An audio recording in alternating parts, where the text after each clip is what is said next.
WCBI Sunrise. I know what you're thinking. You're probably like, man, what a rough week we've had as far as news is concerned. Watching the news is so depressing. Luckily, Renae Skinner has her top 4 in 4 countdown that'll cheer me up. Well, this countdown may not be for you, but I've got to deliver. So let's get to the top 4 headlines of the week, starting with the nitty-gritty. Headline number 4. Just a quick update on what has been going on Capitol Hill this week. CBS News recently learned special counsel Robert Mueller is asking a grand jury in Washington as part of an investigation into potential coordination between the Trump campaign and Russia. But on Wednesday, the president signed a new set of sanctions against Russia, but not before calling them, quote, seriously flawed.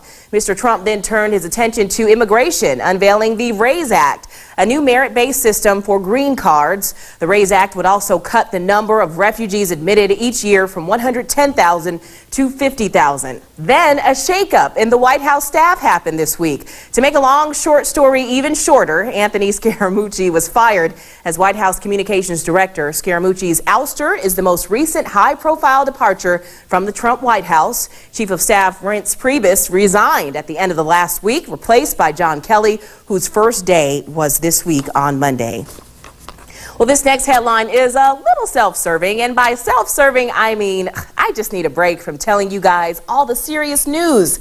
You could say it probably looked like a whole new world when residents in Louisiana spotted this, a tiny building sporting a painting of a blonde blue-tailed mermaid apparently drifted 200 miles from Florida to south of Louisiana. The Coast Guard released a photo of the floating dock found 180 miles south of Grand Isle, Louisiana. Several people reported seeing it in Key West, Florida. A Coast Guard news release says it was reported to have broken free from its mooring without anyone aboard. The building is green with lavender trim. The side that would have faced land features a painting of a mermaid, a sea turtle, and an octopus. Above the blue door on one end, a sign appears to include the word shed. So far, no one is claiming ownership of that shed. Well, we've been telling peanut butter jokes all week long in the newsroom thanks to this headline. 12 inmates escaped from the Walker County Jail in Alabama in a jiffy, as our meteorologist Alex Puckett would say. They used peanut butter to get out. Yep, peanut butter. But it turns out using peanut butter to escape from the Walker County Jail in Alabama isn't as crazy as it sounds. An Alabama attorney familiar with the jail, who even represents the last of the 12 inmates captured, says she can see how a guard watching remotely could be fooled if inmates partially obscure the number that identifies each door. Authorities say the inexperienced guard watching 150 inmates through security cameras from a control room thought he was opening the cell at an inmate's request when, in fact, the peanut buttered number he punched in released a door to the outside. The first 11 inmates were captured within hours of their escape, never leaving the county, but authorities say 24-year-old Brady Kilpatrick made it all the way to Martin County, Florida.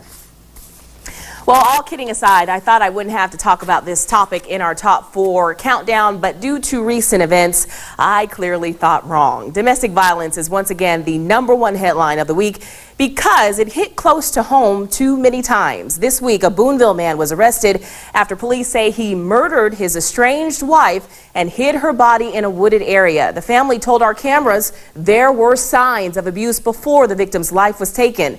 Then, not too long ago, a West Point woman was arrested for allegedly stabbing her boyfriend in an altercation. Then, the shooting in Noxubee County involving 21-year-old Marcus Gardner. Police found 21-year-old Chelsea Pace, who was his girlfriend, gunned down in their home. Her 4-year-old son was shot and injured. He's recovering in a hospital in Jackson. One domestic violence counselor we spoke to this week says her office handles more than 400 domestic violence cases in a year. At least 1/4 of those cases are domestic aggravated assault cases. Well, you know, I usually end this segment with a clever pun or some sort of joke to lift our spirits. But instead of a joke, I have a question, and this was something recently pointed out to me.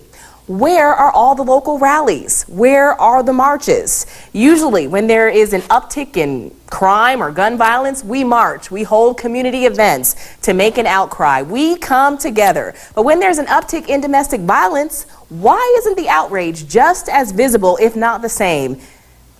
Well, if we aren't going to march or walk about it, I'm going to talk about it. This is the National Domestic Violence Hotline number you see on your screen right here. If you know someone who's in an abusive relationship, or if you yourself are in one and you don't know who to turn to, help is available. It is out there. Call 1-800-799-SAFE.